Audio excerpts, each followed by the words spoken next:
Scientific theory کیا ہوتی ہے اور تھیوری کس بنیاد پر ہم کہہ سکتے ہیں کہ تھیوری غلط ہے؟ سر اس میں انسان کی اپنی عقل شامل ہوتی ہے یا کوئی یقینی بات نہیں ہوتی؟ کیونکہ سائنس خود کہتی ہے کہ تھیوری اس وقت تک ٹھیک ہے، یا اس تھیوری اس اور وقت تک اور صحیح ہے کہ جب تک کوئی اس وقت دوسری تک تھیوری ٹھیک آ ہوتی کے، ہے جب جب اس تک کو غلط نہ کرتے. ہاں کوئی دوسری تھیوری آ کے اس کو غلط ثابت نہ کر دے. اور تھیوری بیسیکلی، تھیوری کی ابتدا انسان کی سوچ سے ہوئی ہے اور انسانی تجربات اور مشاہدات سے ہوئی ہے.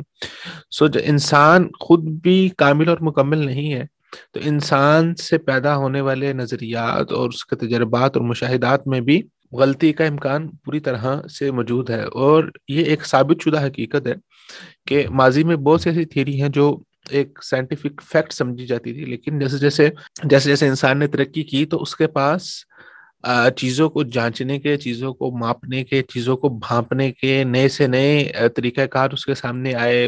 وہ چیزیں جو وہ مشینز اور وہ آلہ کار جو پہلے نہیں تھے، اب انسان نے بنا لی ہیں، تو اب انسان مزید گہرائی سے اس کو مطالعہ کر سکتا ہے. لہٰذا اس نے بہت ساری تھیریز جو پہلے تھیں، تھیریز باقاعدہ ایک ثابت شدہ حقیقت تھی، ان تھیریز کو اس نے جو ہے وہ غلط ثابت کیا ہے. ٹھیک ہے، اور بہت ساری تھیوریز اس نے نہیں پیش کی ہیں. تو سائنس کی تھیوری کوئی بھی ایک الٹیمیٹ فیکٹ نہیں ہو سکتی. ٹھیک ہے، سائنس جو ہے وہ ایوالو ہو رہی ہے اور یہ سائنس کا ایک حسن ہے. اچھا یہ بتائیے کہ سائنس کا موضوع کیا ہے اور خبر کا موضوع کیا ہے؟ سائنس کا موضوع تو سائنس کا موضوع میٹر ہے. میٹر ہے. بالکل، ویری گڈ. اور خبر کا موضوع جو ہے وہ عالم الغیب. اچھا، سائنس کا موضوع میٹر ہے اور خبر کا موضوع عالم الغیب ہے. ٹھیک ہے، اور کوئی ایڈ کرنا چاہے اس میں؟ سر وہ تو وہی کا نہیں ہوگا موضوع. بالکل، ہم آگے خبر کی کریں گے نا، خبر کی قسمیں ہیں، خبر کو ہم اگر آئیڈینٹیفائی کریں گے تو پھر اس میں ہوگا. سائنس کا موضوع ہے میٹر. وہ میٹر کے بارے میں بات کرے گی کہ یہ میٹر ہے، وہ اس کے بارے میں بتائے گی. ٹھیک ہے، میٹر سے باہر کا جتنی بھی چیزیں ہیں وہ جو ہے نا وہ سائنس کا موضوع نہیں ہے. خبر کا موضوع ہے، خبر کا موضوع ہے علم. ٹھیک ہے، آپ تک ایک بات کو پہنچانا. جو چیزیں خبر سے ثابت ہو سکتی ہیں وہ سائنس سے ثابت نہیں ہو سکتی، اور جو چیزیں سائنس سے ثابت ہو سکتی ہیں وہ خبر سے ثابت نہیں ہو سکتی. جیسے ہم نے مثال دی تھی کہ باہر کسی پیٹرول کا جو ہوتا ہے ٹینکر ہوتا ہے، پیٹرول ٹینکر، اس کو آگ لگی ہے، تو وہ کوئی بندہ جا کے دیکھے گا، دیکھ کے ہمیں بتائے گا تو پھر ہی پتا چلے گا. سائنٹیفکلی اس چیز وہ ثابت نہیں ہو سکتا کہ جی ٹھیک ہے وہاں پر آگ لگی ہوئی ہے، نہیں لگی ہوئی. تو اس کے اندر خبر کا ہونا بہت زیادہ ضروری ہے. تو سائنس کا موضوع ہے میٹر. اور ہم نے بات کر دی کہ سائنس جو ہے وہ انسان سے ہی بنی ہے، لہٰذا انسان کامل و مکمل نہیں ہے، اس لیے سائنس بھی کامل اور مکمل نہیں ہو سکتی. اس کے بعد ہمارے پاس اگلا ذریعہ علم ہے خبر. ٹھیک ہے، خبر جو ہے وہ خبر ہم نے کہا کہ ہمارے پاس کوئی انسان بات لے کے آیا تو وہ ہمارے پاس جو ہے وہ خبر ہوگی. تو خبر کی دو قسمیں ہم نے کر لی. ٹھیک ہے، ایک خبر تو وہ ہے جو ایک عام انسان کی خبر ہے، اور دوسری خبر وہ ہے جو اللہ تعالیٰ کی طرف سے انسان پر خبر آئی ہے. جو اللہ تعالیٰ کی طرف سے انسان پر خبر نازل ہوتی ہے اس خبر کو ہم کیا کہتے ہیں؟ وحی کہتے ہیں. اور وحی ایک واحد سورس ہے جو ایک انسان اور اللہ تعالیٰ کے درمیان ہے. اللہ تعالیٰ انسان سے کیا چاہتے ہیں وہ خبر وحی کے ذریعے پتہ چلتا ہے، اور اس وحی کا جو ذریعہ ہے وہ ہم تک رسول اللہ صلی اللہ علیہ وسلم کی ذات ہے. خبر کو بنیادی طور پر ہم 4 حصوں میں تقسیم کرتے ہیں. ٹھیک ہے، خبر کو ہم 4 حصوں میں تقسیم کرتے ہیں اور کوئی بھی خبر ان 4 قسموں سے باہر نہیں ہوگی. سب سے پہلے خبر کی قسم ہے قطعی الدلالہ. نمبر دوسری ہے قطعی الثبوت. نمبر 3 ظنی الدلالہ. اور نمبر 4 ظنی الثبوت. یہ 4 قسمیں اس کو آپ اپنے پاس رائٹ ڈاؤن کر لیں. میں دوبارہ سے دہرا رہا ہوں، 4 قسمیں ہمارے پاس: قطعی الدلالہ، قطعی الثبوت، ظنی الدلالہ اور ظنی الثبوت. آپ نے پہلے کبھی سنا ہو ان قسموں کا نام کسی میں، آپ میں سے کسی کو اندازہ ہے کہ کیا یہ قسمیں کیا ہے؟ قطعی الدلالہ سر یہ قطعی الدلالہ ہے وہ والی آپ کہہ لیں کہ دلیل ہے جو کہ قرآن اور حدیث سے نا صحیح طور پہ بالکل یعنی ثابت شدہ ہو، اور اس میں کسی کی رائے نہ ہو. یعنی کہ مثال کے طور پہ جیسے نماز ہے تو اس کا حکم جو ہے وہ قطعی طور پہ چونکہ ثابت ہو جاتا ہے نص قرآنی سے، تو اس لیے ہم اسے کہیں گے خبر میں تو رائے کا تعلق ہی نہیں ہے نا. رائے تو پیچھے ہوگی. رائے اگر آپ شامل کر دیں گے تو وہ تو اجتہاد ہو جائے گا، وہ تو عقل کا موضوع آ جائے گا. خبر میں تو عقل کا کوئی مدخل ہی نہیں ہے. یعنی جو قطعی طور پہ ثابت ہو. Very good. آپ صحیح جا رہے ہیں، لیکن میں آپ کو اس کو مزید وضاحت سے بتاتا ہوں. جی اب کوئی اور ایڈ کرنا چاہے گا اس میں کچھ؟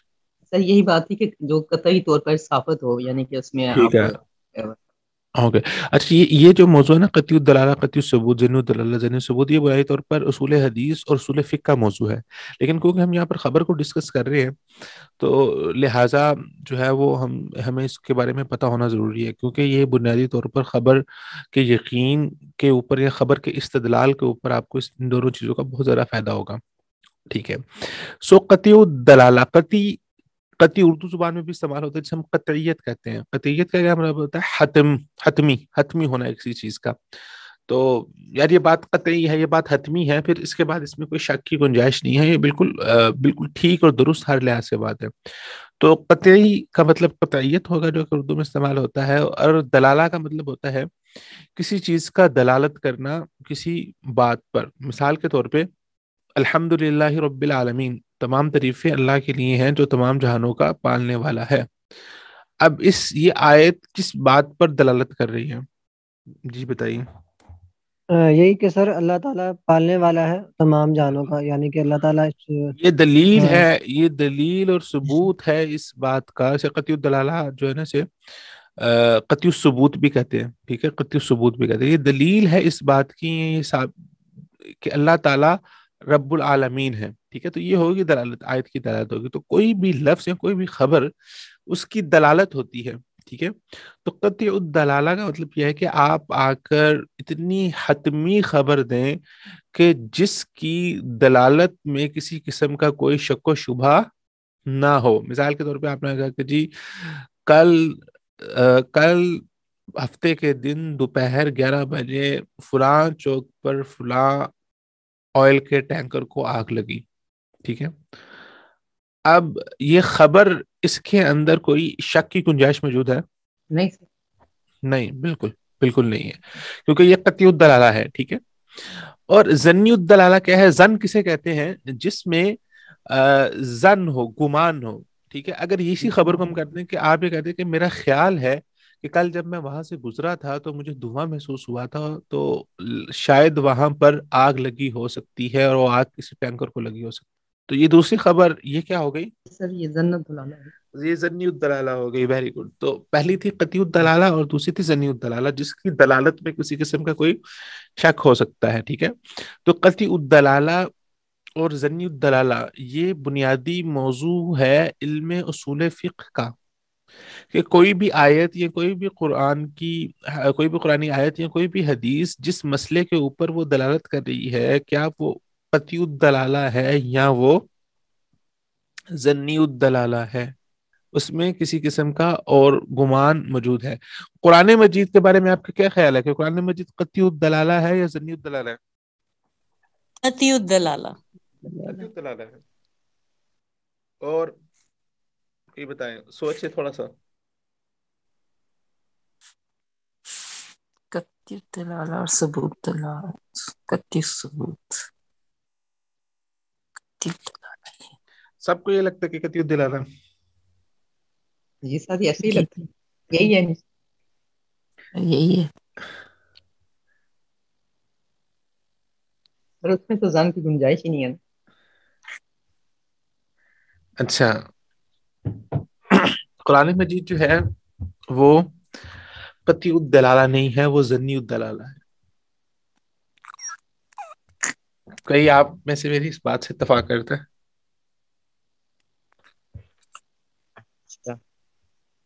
جی سر، وہ اس طرح کے بعض معاملات میں پھر ہم گمان کرتے ہیں قرآن مجید کے حکم. قرآن مجید اپنی دلالت میں،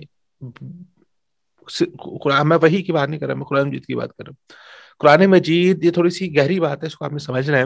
قرآن مجید اپنی دلالت میں قطعی نہیں ہے. کیوں نہیں ہے؟ اس کی ایک وجہ ہے. مثال کے طور پہ اللہ تعالیٰ قرآن مجید میں فرماتے ہیں اقیم الصلاۃ، نماز قائم کرو. دن میں کتنی نمازیں پڑھنی ہیں؟ کیا اس کی تفصیل قرآن مجید میں ہے؟ نہیں. کس نماز کی کتنی رکعتیں ہیں؟ یہ تفصیل ملے گی قرآن مجید میں آپ کو؟ نہیں.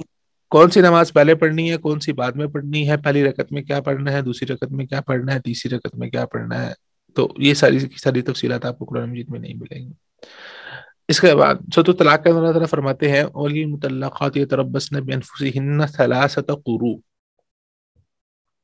یہ جو وہ عورتیں وللمطلقات جن کو طلاق ہو جاتی ہے یتربصن بانفسہن، تو وہ اپنے آپ کو روکے رکھیں، یعنی کہ ان کی جو عدت ہے ثلاثۃ قروء، وہ ثلاثۃ قروء ہے، وہ 3 قروء ہے. اب قروء کا کیا مطلب ہے؟ سر یہ مدت ہے نا، اس میں علماء اختلاف کرتے ہیں کہ اختلاف یہ کرتے ہیں. جو چیز قطعی الدلالہ ہوگی اس میں اختلاف کی ایک ذرہ بر بھی گنجائش موجود نہیں رہے گی. اب قرآن مجید کی ایک آیت سے ایک بندے کا استدلال کچھ اور ہے، اور اسی آیت سے دوسرا بندہ استدلال کچھ اور کر رہا ہے. تو یہ کس بات کی علامت ہے؟ کہ قرآن مجید قطعی الدلالہ نہیں ہے، قرآن مجید ظنی الدلالہ ہے. سر یہاں پہ ایک بات پوچھنا چاہ رہی ہوں، یعنی ہم قرآن مجید کو کہیں گے کہ یہ ظنی الدلالہ ہے، یا ہم یہ کہیں گے کہ قرآن مجید کے جو کچھ احکام ہیں وہ ظنی الدلالہ ہیں؟ نہیں، قرآن مجید جو ہے نا وہ ظنی الدلالہ ہے. حضرت مجھے بھی صحابہ کا نام غالباً حضرت علی رضی اللہ تعالیٰ عنہ کو بھیجا تھا حضرت عمر نے، خیال سے منکرین زکوٰۃ سے، مجھے بھی صحیح طرح یاد نہیں، تو ان کو انہوں نے بھیجا تھا ان سے مناظرہ کرنے کے لیے. تو حضرت عمر نے کہا کہ آپ نے مناظرے کے اندر قرآن مجید سے دلائل نہیں دینے، کیونکہ قرآن مجید کے دلائل میں استدلال کا اختلاف موجود ہے، اور استدلال کے اختلاف کی گنجائش موجود ہے. قطعی الدلالہ نہیں ہے قرآن مجید. اس کی ایک بہت بڑی ریزن ہے، اس کی وجہ ہے. جب آپ وجہ سنیں گے تو پھر آپ کو اندازہ ہوگا کہ واقعی کہ قرآن مجید قطعی الدلالہ ہو سکتا نہیں ہے. کس لیے نہیں ہو سکتا؟ کیونکہ قرآن مجید سے پہلے جتنی بھی کتابیں اللہ تعالیٰ نے نازل کی وہ کچھ خاص لوگوں کے لیے تھی، وہ کچھ خاص جغرافیائی حد کے اندر اس کے اندر محدود تھیں، وہ کچھ خاص قبیلوں کے لیے تھیں، وہ کچھ خاص وقت کے لیے تھیں. قرآن مجید ایک عالمگیر، ایک یونیورسل کتاب ہے، یہ آخری کتاب ہے نا، اس کے بعد کوئی دوسری کتاب نہیں آئے گی. یہ قیامت والے دن تک ہر آخری انسان آنے تک کے لیے یہ اس کے اندر ہدایت موجود ہے. اس لیے قرآن مجید ہمیشہ اصولوں پر بات کرتا ہے. قرآن مجید آپ کو اصول دیتا ہے کہ یہ اصول ہیں، ان اصولوں کو آپ اپنی زندگی میں اپلائی کرتے جائیں. زندگی جتنی مرضی ترقی یافتہ ہو جائے، زندگی کے مسائل جتنے مرضی بڑھ جائیں، اگر آپ کے پاس قرآن مجید کے اصول ہیں تو آپ ان اصولوں سے استدلال کر کے اپنے مسائل کو حل کر سکتے ہیں. اس لیے اصولی طور پر جب ہم اصول کی بات کرتے ہیں تو قرآن مجید اپنے آپ کو محدود نہیں کر سکتا تھا. اس لیے قرآن مجید کے اندر اس بات کی گنجائش موجود ہونا کہ ہر آنے والا انسان قیامت تک اس میں سے اپنے مسئلے کا حل اخذ کرنا چاہے تو وہ اپنا حل اخذ کر لے. اگر یہ بات بالکل حتمی قطعی طور پر اس کے اندر موجود ہوتی، ہاں قرآن مجید کے اصول حتمی ہیں، اصولوں کے اوپر کوئی بات نہیں ہے، اصول حتمی ہے، وہ قطعی نہیں ہے، لیکن جو استدلال ہے قرآن مجید سے وہ ظنی ہے. وہ ظنی اس لیے کہ ہر آنے والا ایک آیت سے اپنے دور کے اعتبار سے وہ اس میں سے مسئلے کو اخذ کرے گا اور اپنے حل کو تلاش کرے گا. قرآن مجید جی پوچھیں. ہم اس طرح کہہ سکتے ہیں جس طرح کوئی چیز حرام ہے، قرآن مجید میں ایک کا ذکر ہے، جس طرح ہم اس کے اوپر قیاس کرتے ہیں کسی دوسری ایسی چیز جس میں نشہ ہو.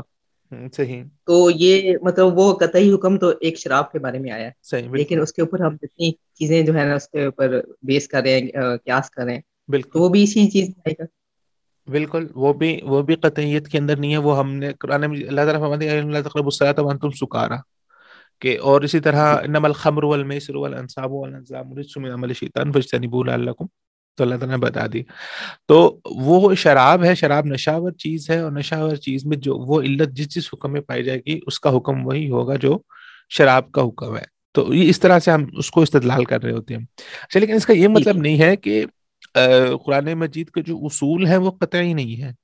قرآن مجید کے اصول قطعی ہیں، ٹھیک ہے، اور اس میں کسی قسم کا کوئی شک کی یا کسی قسم کے معاملے کی کوئی گنجائش نہیں. اس لیے وہی جو ہے وہ دو حصوں سے مل کے مکمل ہوتی ہے.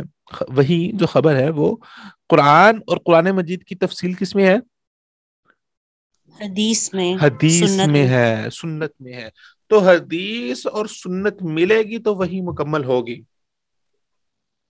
حدیث اور سنت ملے گی تو وہی مکمل ہوگی. اس لیے حدیث جو ہے وہ اپنے بہت سارے معاملات میں وہ ظنی الدلالہ نہیں ہے، وہ قطعی الدلالہ ہوتی ہے. مثال کے طور پر رسول اللہ نے فرمایا تھا کہ صلو کما رأیتمونی اصلی، نماز اس طرح سے پڑھو جس سے مجھے پڑھتے ہوئے دیکھا ہے. تو اب جس طرح سے آپ صلی اللہ علیہ وسلم نے نماز پڑھی ہے ہم اسی طرح سے ہی نماز پڑھیں گے، ٹھیک ہے. لہٰذا ہم اس کی دلالت کو اس طرح سے قطعیت پر لے کے جاتے ہیں، ٹھیک ہے.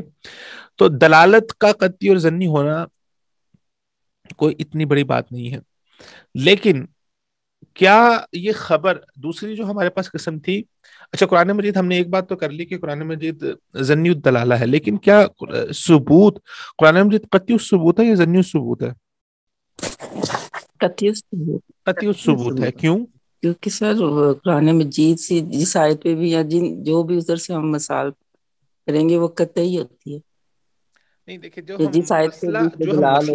جو ہم مسئلہ سمجھ رہے ہیں نا اس کا تعلق دلالت سے ہے، ٹھیک ہے. جو مسئلہ ہم سمجھ رہے ہیں اس کا تعلق دلالت سے ہے. لیکن کیا قرآن مجید کے ثابت، قرآن مجید کے قطعی الدلالہ، قطعی الدلالہ ظنی الدلالہ اور قطعی الثبوت اور ظنی الثبوت، ٹھیک ہے. ثبوت سے مراد کیا ہے؟ ثبوت سے مراد یہ ہے کہ کیا قرآن مجید واقعی ہی اللہ تعالیٰ کی کتاب ہے، اس میں کسی قسم کی قطعیت ہے یا نہیں ہے.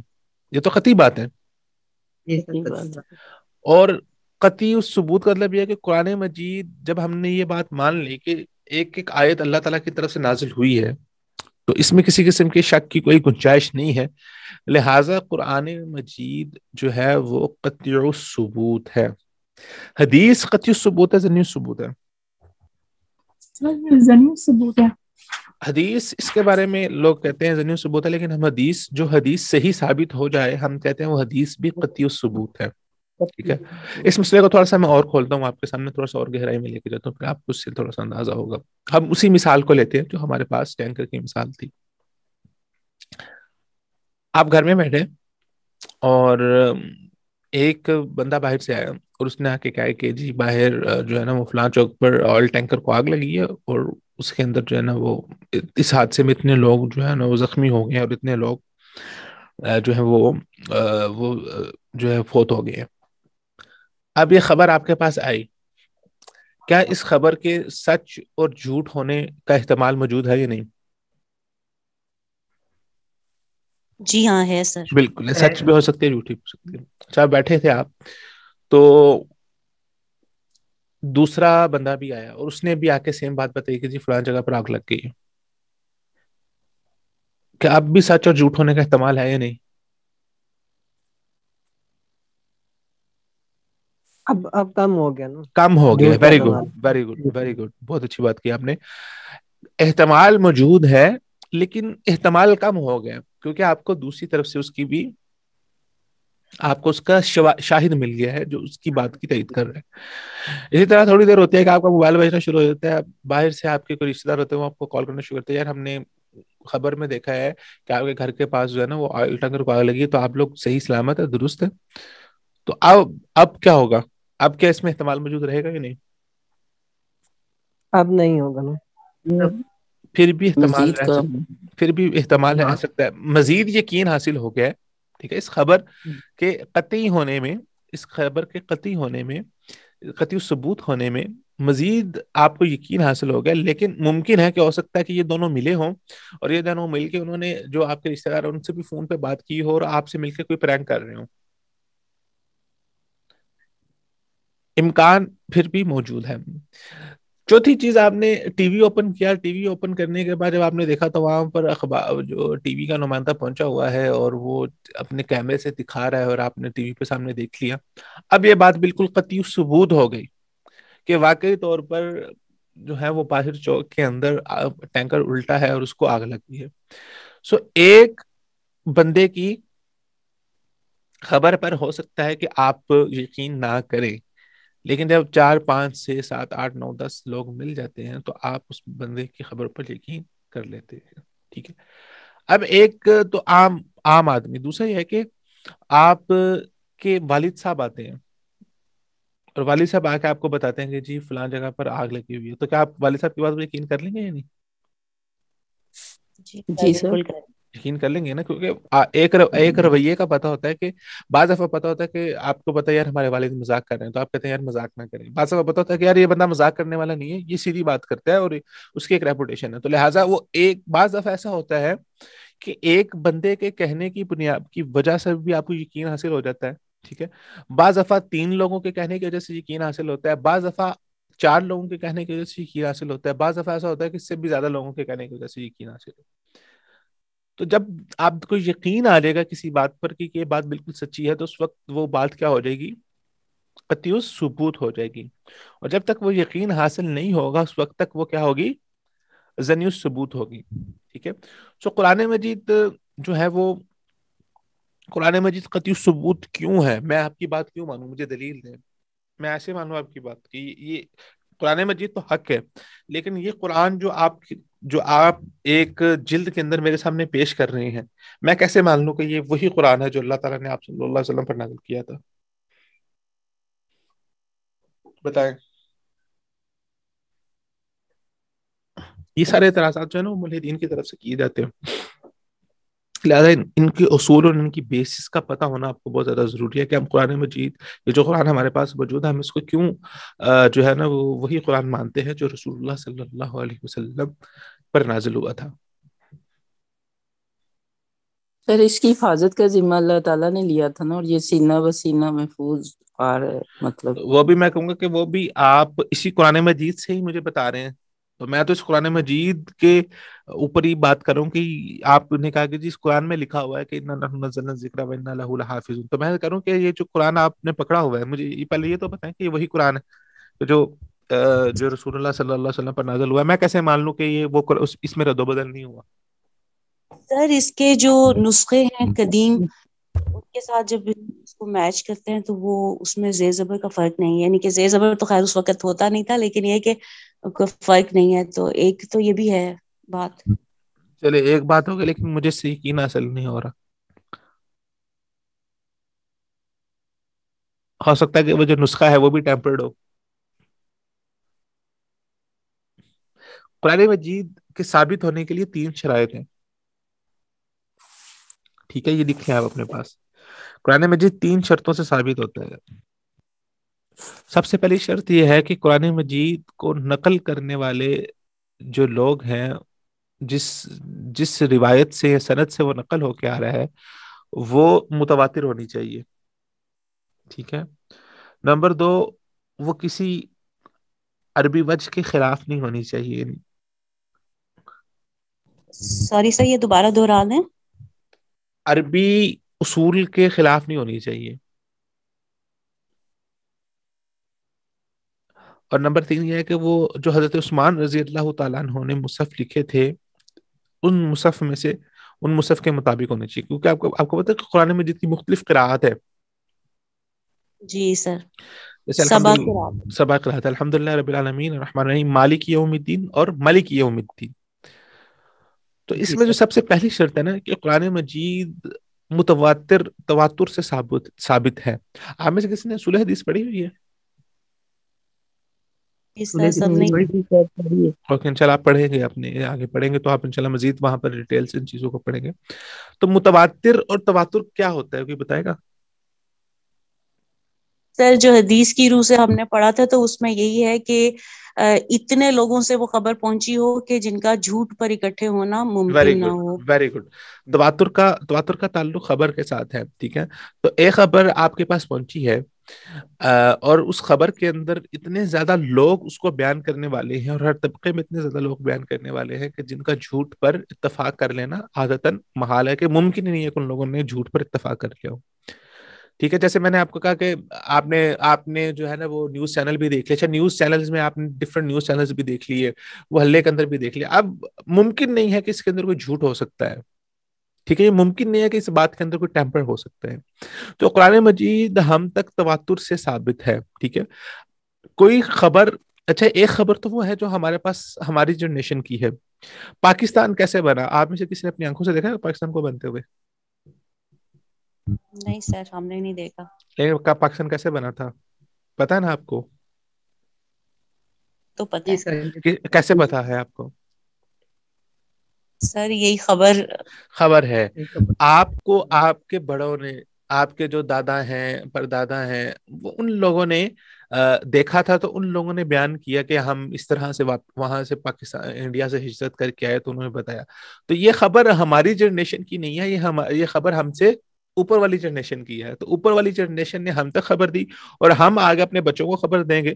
ٹھیک ہے، تو وہ بچے وہ تھرڈ جنریشن تک چلی جائے گی. تو اب ہو سکتا ہے کہ آگے ابھی کچھ لوگ ایسے موجود ہیں جنہوں نے پاکستان بنتے ہوئے دیکھا ہے، لیکن وہ بہت بزرگ ہیں، اور ان قریب کوئی ایک بندہ بھی ایسا نہیں بچے گا پاکستان میں جس نے پاکستان بنتے ہوئے اپنی آنکھوں سے دیکھا ہوا ہے. اور جو ہمارے بعد میں آنے والی نسل ہے وہ ان میں سے کسی سے مل بھی نہیں پائے گی. تو وہ کیا کرے گی؟ وہ پھر ہماری خبر کے اوپر اعتماد کرے گی، تو وہ اگلی جنریشن میں چلے جائیں گی. تو اس طرح سند کی بھی مختلف جنریشنز ہوتی ہیں. ٹھیک ہے، ایک طبقہ سے اوپر والا روایت کرنے والا دوسرا طبقہ ہوتا ہے. جیسے ہم جو ہے نا روایت کرنے والے ہیں اپنی اوپر والی جنریشن سے، اور ہماری نچلی جنریشن جو ہے وہ ہم سے روایت کرے گی. ٹھیک ہے، پھر ایک وقت آئے گا کہ ہماری جنریشن میں سے بھی کوئی بھی زندہ نہیں بچے گا، تو ان سے اگلی جنریشن جو ہے وہ کن سے روایت کرے گی؟ جو ہم سے بعد میں آنے والی جنریشن ہے اس سے روایت کرے گی. ٹھیک ہے، تو اس طرح یہ طبقات ہیں، ہم کیا کہتے ہیں؟ طبقات، سند کے طبقات ہوتے ہیں. تو متواتر کیا ہوتا ہے؟ متواتر اس خبر کو کہتے ہیں جو ہر ایک طبقے میں آپ صلی اللہ علیہ وسلم سے لے کے آپ بعد میں آنے والے جب تک وہ چیز ثابت ہوئی ہے اس وقت تک ہر ایک طبقے میں بیان کرنے والے اتنے زیادہ ہوں کہ جن کا جھوٹ پر اتفاق کر لینا کسی طور ممکن نہیں ہے.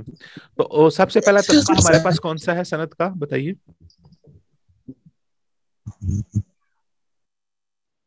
سب سے پہلا طبقہ جی کون سا سر، ہے؟ سند کا سب سے پہلا طبقہ کون سا ہے ہمارے پاس؟ صحابہ. Very good. تو صحابہ وہ خبر جس کو ایک نہیں کئی صحابہ نے روایت کیا ہو. ٹھیک ہے، صحابہ کے بعد کون سا طبقہ ہے؟ 10 لوگ ہونے چاہیے ہر طبقے میں. تابعین کا تابعین کا ہے. اچھا، تابعین کے بعد کیا ہے؟ تبع تابعین کا ہے. تبع تابعین کے بعد اس طرح سے پوری طرح سے وہ طبقات آتے جاتے ہیں. تو قرآن مجید ہمارے پاس تواتر سے ثابت ہے. ہر طبقے میں اس کو بیان کرنے والے اتنے زیادہ لوگ ہیں کہ جن کا جھوٹ پر اتفاق کر لینا کسی طور ممکن نہیں ہے. تو قرآن مجید کا ایک ایک لفظ، ایک ایک آیت ہمارے پاس تواتر سے ثابت ہے. اس لیے ہم یہ بات کہتے ہیں کہ قرآن مجید قطعی ثبوت ہے. یہ بعین ہی میرا یقین ہے اس بات پر کہ یہ کتاب جو میرے پاس موجود ہے یہ وہی قرآن ہے جو قرآن اللہ تعالیٰ نے آپ صلی اللہ علیہ وسلم کی ذات پر نازل کیا تھا. ٹھیک ہو گیا. اس کے بعد ہمارے پاس آ جاتی ہے حدیث. اب حدیث جو ہے، حدیث کی قبولیت میں یہ شرط نہیں ہے. ٹھیک ہے، حدیث کی مختلف قسمیں ہوتی ہیں. بعض احادیث ایسی ہیں جو ہم تک متواتر ہیں، تواتر سے ثابت ہے. اچھا، بعض احادیث ایسی ہیں کہ جن کے ہر ایک طبقے میں بیان کرنے والے چار لوگ ہیں. بعض ایسی ہیں کہ جس میں 3 لوگ ہیں. بعض ایسی احادیث ہے جس میں 2 لوگ ہیں. اور بعض ایسی احادیث ہے جس کے ہر طبقے میں بیان کرنے والا ایک ہی بندہ ہے، جسے ہم خبر واحد کہتے ہیں. ٹھیک ہے، تو جس حدیث کو بیان کرنے والا صرف ایک ہی بندہ ہو ہر ایک جنریشن میں اور ہر ایک طبقے میں، وہ حدیث کیا ہوگی؟ غریب. وہ حدیث غریب ہوتی ہے. Very good. لیکن کیا وہ قطعی ثبوت ہے یا نہیں؟ سر ہو سکتی ہے کیونکہ وہ ہو سکتی ہے بالکل وہ اگر تو وہ بیان کرنے والا راوی سکا ہے، ٹھیک ہے، سکا سے مراد میں نے آپ کو مثال کا دی تھی، آپ کے والد صاحب کی مثال دی تھی، ٹھیک ہے، جی سر. تو اگر تو وہ سکا ہے اور اس میں پتا ہے کہ یہ بندہ جھوٹ نہیں بولنے والا اور یہ بالکل صحیح روایت بیان کرنے والا ہے، تو پھر تو وہ قطعی ثبوت ہوگی. لیکن اگر وہ راوی سکا نہیں ہے تو وہ حدیث پھر کیا ہو جائے گی؟ ظنی ثبوت ہو جائے گی. اور ظنی ثبوت حدیث کو ہم کیا کہتے ہیں؟ ضعیف حدیث کہتے ہیں. Very good. ہم کہتے ہیں کہ یہ حدیث جو ہے نا وہ اچھا ظنی ثبوت بعض دفعہ ایسا ہوتا ہے کہ ہم کہتے ہیں کہ یار ٹھیک ہے ثابت ہے یہ نہیں ہے. تو ضعیف حدیث تو وہ پکی ہوگی کہ جو بالکل ثابت نہیں ہے، ہم نے اس حدیث کو ماننا ہی نہیں ہے، وہ حدیث ہمارے لیے کسی جگہ پر بھی استدلال میں شامل نہیں ہوتی. سو خبر ان چار حصوں سے باہر نہیں ہوتی: قطعی الدلالہ، قطعی الثبوت، ظنی الدلالہ اور ظنی الثبوت. سو ہم اصولی طور پر یہ کہہ رہے ہیں کہ قرآن مجید جو ہے وہ ظنی الدلالہ ہے، لیکن قرآن مجید کی بہت ساری آیات ایسی ہیں جو قطعی الدلالہ بھی ہیں اور قطعی الثبوت بھی ہیں، اور احادیث بھی بہت ساری ایسی ہیں جو قطعی الدلالہ ہے اور قطعی الثبوت بھی ہیں، ٹھیک ہے. اس کے بعد قرآن مجید کی کچھ آیات ایسی بھی ہیں جو قطعی الدلالہ جو ظنی الدلالہ ہیں لیکن قطعی الثبوت ہیں، ٹھیک ہے. ایسے میں نے والمطلقات یتربصن بانفسہن ثلاثۃ قروء کی مثال دی. اور احادیث میں بھی بہت ساری احادیث ایسی ہیں جو قطعی الدلالہ ہے اور ظنی الثبوت ہیں، قطعی الثبوت اور ظنی الدلالہ ہے، اور بعض ایسی بھی ہیں جو ظنی الثبوت بھی ہیں. بات سمجھ لگی؟ جی سر قرآن میں تو قطعی ثبوت ہے سب کچھ جو بھی ہے، لیکن قرآن قرآن سارے کا سارا قطعی ثبوت ہے، ہاں، لیکن اس میں کچھ ایسی آیات ہیں جو جو ہے وہ ظنی الدلالہ ہے. جی وہ تو دلالہ تو آپ نے اپنا ثبوت کی بات کری نا، صرف قطعی جو قرآن میں ہے وہ سارا ٹھیک ہوگا. اچھا اب اسی اصول کو ہم لے کے چلتے ہیں. تو کیا اچھا قرآن مجید اگر مثال کے طور پہ قرآن مجید میں وہ کون سی ایسی باتیں ہیں جو قطعی ثبوت اور قطعی الدلالہ، وہ تمام کی تمام خبریں، ٹھیک ہے، جن کا تعلق عالم الغیب کے ساتھ ہے، جو قرآن مجید نے دی ہیں، وہ ساری کی ساری ان کی دلالت میں کسی قسم کا کوئی بھی شک نہیں ہے، کیونکہ وہ خبر ہے. اچھا قرآن مجید اس میں بھی خبر دے رہا ہے، تو وہ خبر جب قرآن مجید بتا رہا ہے تو وہ جب آپ خبر بتا رہے ہیں تو وہ قطعی الدلالہ اور قطعی الثبوت ہے، ٹھیک ہے. اسی طرح کائنات کے بارے میں، کائنات کی تخلیق کیسے ہوئی، کائنات کی پیدا کیسے ہوئی، ٹھیک ہے، وہ ساری کی ساری خبریں، وہ ساری کی ساری باتیں جو قرآن مجید میں موجود ہیں، وہ ساری ان میں وہ کیا ہے؟ قطعی الثبوت اور قطعی الدلالہ ہے، ان کی دلالت میں کسی قسم کا کوئی شک موجود نہیں. اچھا سائنس آپ کی نظر میں کیا ہے؟ وہ قطعی الدلالہ ہے یا ظنی الدلالہ ہے؟ سر ظنی الدلالہ ہی ہوا. Very good, very good. Science ظنی الدلالہ ہے، کیونکہ سائنس خود کہہ رہی ہے کہ اس کے اندر غلطی کا امکان موجود ہے، ٹھیک ہے. وہ جن اصولوں کی بنیاد پر وہ استدلال کر رہی ہے نا، وہ تجربات اور مشاہدات کی بنیاد کے اوپر، تو اس استدلال کے اندر 100% غلطی کا امکان موجود ہے. اب ایک طرف قرآن مجید کی بات ہے جو قرآن مجید بتا رہا ہے کہ کائنات کے بارے میں، ٹھیک ہے، قرآن مجید نے خبر دی ہے، اور دوسری طرف سائنس کی بات ہے. اب اس میں قطعی الدلالہ کون سی ہے اور قطعی ثبوت کون سی ہے؟ سوری ظنی الدلالہ کون سی ہے اور قطعی الدلالہ کون سی ہے؟ سر قرآن ہوگا قطعی الدلالہ. Very good. قرآن مجید قطعی الدلالہ ہے، ظنی الدلالہ. اب اگر دو باتیں ہیں، ایک قطعی الدلالہ ہے اور ایک ظنی الدلالہ ہے، ان دونوں کے آپس میں کنٹرڈکشن ہو جائے تو ترجیح کس کو ملے گی؟ قطعی دلالہ کو ملے گی. تو یہ ایک عقلی بات ہے، ٹھیک ہے، جسے ہم کہتے ہیں منطقی بات ہے، فلسفے کی بات ہے. منطقیانہ بات یہ ہے کہ اگر قرآن مجید اور سائنس کا آپس میں ٹکراؤ ہو جائے تو ڈیفینیٹلی ہم قرآن مجید کو ہی جو ہے اس کو ہی آگے اس کی ترجیح دیں گے. تو ایک ہم نے بات کر دی کہ قرآن اور سائنس کے اختلاف میں ہم قرآن کو ترجیح دیں گے، کیونکہ جو موضوع ہے سائنس کا، اس موضوع کے اندر قرآن مجید کی جتنی بھی باتیں ہیں وہ ساری کی ساری کیا ہے؟ وہ قطعی الدلالہ ہے، ٹھیک ہے، سائنس کے موضوع کے اندر. اور سائنس کا موضوع خبر کا موضوع ایک ہے نہیں ہے، لہٰذا جو خبر کا موضوع ہے، جو استدلال کا موضوع ہے، وہ علیحدہ ہے سائنس سے. ٹھیک ہے. تو اس میں ہم نے جو ہے وہ اجتہاد اور اصول فقہ کا سارا باب اور فقہ اور اصول فقہ کا سارا باب اوپن کیا ہوا ہے, تو اس میں ہمارے پاس گنجائش موجود ہے. ٹھیک ہے, ہم اس میں بات نہیں کرتے. تو ایک تو ہمارے پاس جہت یہ ہوگی جس جہت سے ہم نے بات کر لی کہ قرآن اور سائنس یا ہم وحی اور سائنس کی بات کر لیتے ہیں. ٹھیک ہے, قرآن اور سائنس یا وحی اور سائنس کا آپس میں اختلاف آ جائے تو سائنس کیا ہے, ظنی الدلالہ ہے, اور قرآن مجید قطعی الدلالہ ہے. لہٰذا اصولی طور پر ظنی الدلالہ پر قطعی الدلالہ کو ترجیح ہوتی ہے, اس لیے قرآن مجید کی بات کو ترجیح ہوگی. ایک چیز. دوسری بات یہ ہے کہ دوسری جہت ہم یہ دیکھتے ہیں کہ سائنس اٹ سیلف اس بات کو مانتی ہے کہ سائنس ناقص ہے, لیکن قرآن مجید یہ بات وہی کس کی طرف سے, اللہ تعالیٰ کی طرف سے ہے. تو اللہ تعالیٰ کی ذات کامل اور مکمل ہے, تو قرآن مجید اللہ تعالیٰ کی طرف سے, لہذا قرآن مجید بھی کامل اور مکمل ہے. مخلوق سے پیدا ہوا ہر کام وہ کیا ہوگا, ناقص ہوگا, اس میں غلطی کی گنجائش ہوگی. اور خالق کی طرف سے آیا ہوا ہر ایک چیز جو ہے وہ, کیونکہ خالق کامل اور مکمل ہے, لہٰذا اس کی ہر ایک چیز بھی کامل اور مکمل ہوگی. اس لیے قرآن مجید کامل اور مکمل ہے, اور سائنس جو ہے وہ اس میں نقص موجود ہے. لہٰذا ہم یہ کہیں گے کہ اس میں قرآن مجید کے مقابلے میں جب سائنس آئے گی تو سائنس جو ہے وہ ناقص ہے اور قرآن مجید کامل ہے. سائنس کس طرح سے ناقص ہے اور قرآن مجید کس طرح سے کامل ہے, کوئی دہرائے گا ذرا ایک دفعہ؟ سر اس طرح نا کہ سائنس خود کہتی ہے کہ وہ مطلب اس کی جو تھیوریز ہیں وہ ایویلیٹ ہو سکتی ہیں, مطلب بدل سکتی ہیں کسی اور انسان کے ثبوت دینے کے بعد.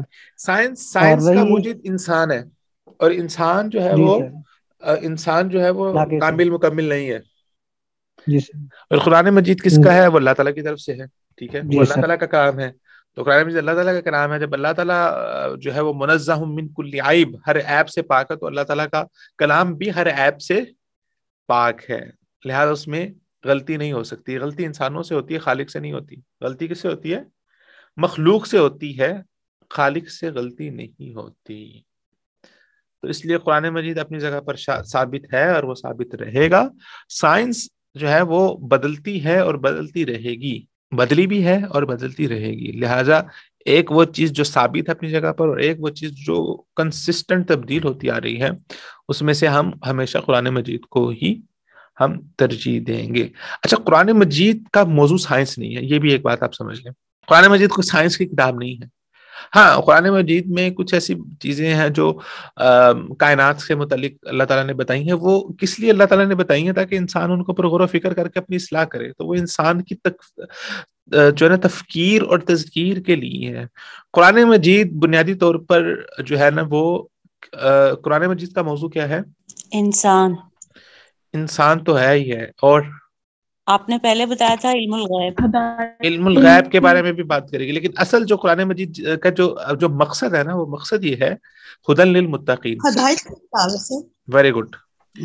قرآن مجید ہدایت کی کتاب ہے. تو قرآن مجید کا اصل جو مقصد ہے وہ ہے ہدایت کے لیے اللہ تعالیٰ نے نازل کیا. باقی جو عالم الغیب اور وہ جتنی بھی چیزیں ہیں وہ سارے کا سارا قرآن مجید کا موضوع ہے. وہ سائنس کا موضوع ہے, یا سائنس اس سے باہر جا سکتی ہے, کیونکہ انسان عالم الغیب سے باہر, انسان اپنی دنیا سے باہر نہیں نکل سکتا, اس کائنات سے باہر نہیں نکل سکتا. تو جب انسان نہیں نکل سکتا تو سائنس انسان نہیں بنائی ہے, تو سائنس کیسے نکل سکتی ہے اس کائنات سے باہر؟ سائنس اس کائنات سے باہر نکل ہی نہیں سکتی. ہاں, قرآن مجید اس کائنات کے باہر کے حقائق بتا سکتا ہے, کیونکہ قرآن مجید اس ذات کی طرف سے آیا ہے جو اس کائنات سے ماورا ہے, جو اس کائنات سے بڑی ہے. یہ تھوڑے سے ہم اسے کہتے ہیں, یہ تھوڑے سے منطقی موضوع ہوتے ہیں اور فلسفیانہ باتیں ہوتی ہیں. یہ کچھ لوگوں کے لیے بعض دفعہ تھوڑی سی بورنگ بھی ہو جاتی ہیں, اور کچھ دفعہ یہ تھوڑی سی باتیں جو ہیں تھوڑی گہری باتیں بھی ہو جاتی ہیں. لیکن یہ ہے کہ آہستہ آہستہ جب آپ کو ایک ہم نے سوچ دے دی ہے, ایک فکر دے دی ہے, تو آپ انشاءاللہ